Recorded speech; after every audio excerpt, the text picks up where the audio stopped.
Late అయ్యారా? Correct టైంకి వచ్చావు. డాడీ కూడా నీ కోసం ఎదురు చూస్తున్నారు. కూర్చో. నమస్కారం అండి.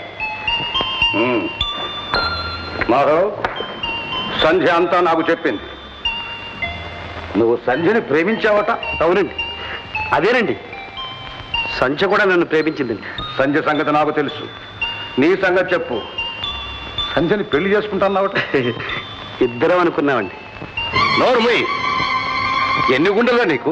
సంధ్యని ప్రేమించడానికి నీ అర్హత ఏమిటి? పెళ్లి చేసుకోవడానికి నీ తాహత ఏమిటి? క్షమించండి, ప్రేమకు మనసు ఉండడమే అర్హత, పెళ్లికి ప్రేమించడమే తాహత. Non sense. ప్రేమట ప్రేమ. మా సంధ్య నిన్ను ప్రేమించిందా? మీ అమ్మాయిని అడగండి. ఏమ్మా? పాపం ఆయన అలా అనుకుని ఉంటారు డాడీ. సంధ్య,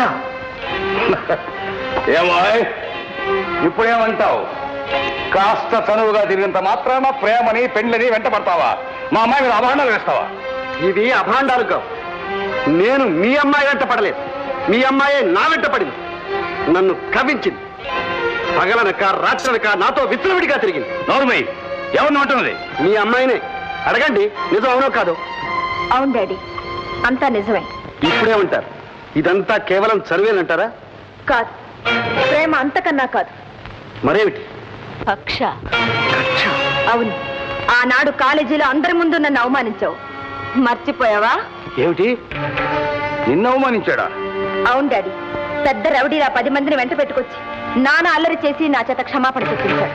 సంధ్య, ఇంత నాటకం ఆడతావా? అవును, అవమానానికి అవమానం. సంధ్య, ఏమిటో నీ దబాయింపు?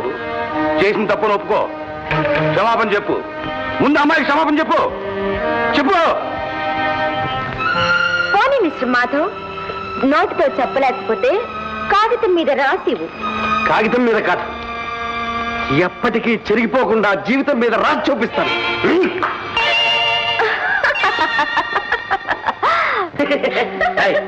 లేకపోతే ఏమిటి బావా, ఇంత తెలివైన వాడివి తెలిసి ఆ గోతులో పడ్డావు. నేనే ఒక చెంప పెట్టిన బయటపడ్డా. నువ్వు పెళ్లి దాకా వెళ్ళావు. పాపం పళ్ళు రాలంత పనైంది.